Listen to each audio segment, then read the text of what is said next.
বাংলাদেশে প্রশাসন, পুলিশ, আধা সামরিক বাহিনী, আওয়ামী লীগ এবং সরকার এক পৃষ্ঠে এক হয়ে গেছে। এর মধ্যে কোনো পার্থক্য নয় এই মুহূর্তে। স্বাধীন দেশে যখন এই জিনিসগুলো এক হয়ে যায়, তার বিরুদ্ধে আন্দোলন সফল হয়েছে এমন কোনো নজির আছে বলে আমি মনে করি না। সেক্ষেত্রে অনলি হোপ থাকে দেয়ার ইজ ইলেকশন, অ্যান্ড ইলেকশনের মাধ্যমে পট পরিবর্তন। সেইটার হোপ বিএনপির এই মুহূর্তে নাই আপাত দৃষ্টিতে। যেমন পাকিস্তানে কিন্তু ইলেকশনের মাধ্যমে পট পরিবর্তন হয়, কেয়ারটেকার গভর্নমেন্ট আছে। আমি ক্যাটাগরির ফ্যান না, কিন্তু পাকিস্তানের মতো একটা জরাজীর্ণ অর্থনীতি, জরাজীর্ণ গণতন্ত্র, জরাজীর্ণ কণ্টকাকীর্ণ রাজনীতিতেও মাঝে মধ্যে দেখা যায় ভোট হয় 60-70 ভোট হয়ে যাচ্ছে। একটা দল 100 ভোট পাচ্ছে, একটা দল 120 পাচ্ছে। বাংলাদেশে কি হয়? একটু আগে এটা নিয়ে আমি কথা বলছিলাম যে বাংলাদেশে যে কোনো ফরম্যাটেই হোক, এবার 350 জন এমপির মধ্যে 335 জন এমপি হচ্ছে একটি দলের, মোরলেস পার্সেন্টেজে 94 পয়েন্ট সামথিং। একটা দল থেকে 94 পয়েন্ট সামথিং % এমপি এই মুহূর্তে সংসদে বসছে। আগের অনেক ইলেকশন ডিফেক্টিভ হতে পারে, আপনি বলতে পারেন 88, 86, 15, কোনো বাড়ি তো মনে হয় এত পরিমাণ এমপি একটা দল থেকে আসেনি। That itself prove the fault within the Democratic system এই দেশের। এখন আমেরিকা সেখানে ক্ষুব্ধ হচ্ছে, কারণ তারা দেখছে এটা একদলীয় হয়ে যাচ্ছে। একদলীয় হলে ইতিহাস বলে যে যেসব দেশে একদলীয় টাইরান গভর্নমেন্ট তৈরি হচ্ছে, তারা আমেরিকা, তারা রাশিয়া, চায়নাপন্থী হয়ে গেছে কমিউনিস্ট পার্টি বানানোর কারণে। তো সেটাকে তারা একটা চেক দিতে চায়। দেন আসেন বিএনপিকে তো আওয়ামী লীগ দাঁড়াতে দেয়নি, কখনো দাঁড়াতে পারছে না, কিন্তু 27 অক্টোবর পর্যন্ত বিএনপি মাঠে ব্যাপক শক্তি দেখাতে পেরেছে, জনসমাগম। কিন্তু সমাগম দেখানো আর আন্দোলন করে সরকারকে সরিয়ে দেয়া, এটা অনেক বড় বিষয়, অনেক কঠিন বিষয়।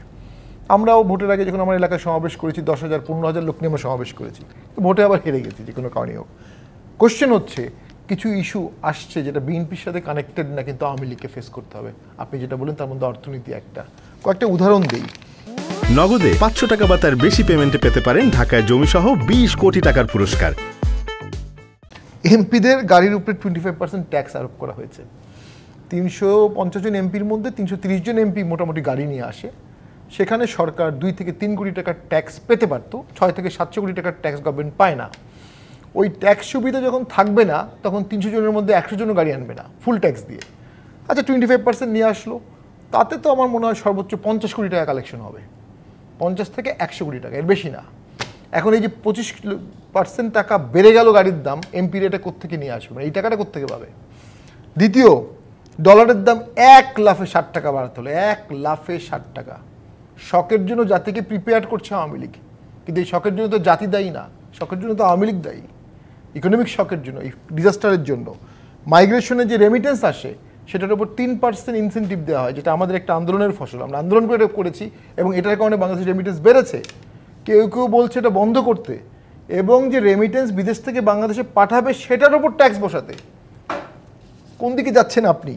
তারপরে বিদ্যুতে দাম বাড়াচ্ছে, 13 বার বাড়িয়েছে গত কয়েক বছরে। কেন বাড়াচ্ছে? মূল কারণ কি? Capital charge, capacity charge. 60,000 কোটি টাকা যদি ভর্তুকি দিতে হয়, 40,000 কোটি টাকায় ক্যাপাসিটি চার্জ। ক্যাপাসিটি চার্জ কি জনগণের ভুল, রাষ্ট্রের ভুল, সরকারের ভুল, কর্মকর্তার ভুল, মিনিস্টারের ভুল? টাকা দিতে হবে জনগণকে। ক্যাপাসিটি চার্জ যদি আপনি বাদ দিতেন, তাহলে এত টাকা বিদ্যুৎ বাড়াতে হতো। কিন্তু এই সব কিছু যখন জনগণের গায়ে লাগছে, কিন্তু জনগণ কিন্তু কোনো আন্দোলনে নাই। তারা কিন্তু, আমি সেই প্রশ্নই করেছি যে বিএনপি যা চাইছে সেটি আসলে হবে কিনা, এই মুহূর্তে হওয়ার সম্ভাবনার জায়গা আপনি দেখেন কিনা? আমি মনে করি বাংলাদেশে যতগুলো আন্দোলন হয়েছে সেগুলো কখনোই শুধু জনগণ দিয়ে হয়েছে এমনটা না। জনগণের সাথে বেশ কিছু এক্স ফ্যাক্টর যখন যুক্ত হয়, তখনই আন্দোলনটা বেগবান হয়। 88 সালে ব্যাপক আন্দোলন হয়েছে, এরশাদ স্যার কিন্তু পদত্যাগ করেনি। 90 সালে তার থেকে লেসার আন্দোলনে এরশাদ স্যার পদত্যাগ করেছে। সেই এক্স ফ্যাক্টরগুলো কি, এটা বলা মুশকিল। তবে অবশ্যই ইকোনমিটা কোনোভাবেই সামাল দিতে পারার আমি লক্ষণ দেখছি, যদিও আমি অর্থনীতিবিদ না। গেইন এ বিষয়ে আমার কথা বলা মানে না, আমি শুনে বলছি, পড়ে বলছি সেকেন্ডারি সোর্স থেকে। আবার আমি মনে করি ডেফিনেটলি সরকার ইকোনমি নিয়ে বড় মাত্রায় বিপদে পড়তে যাচ্ছে।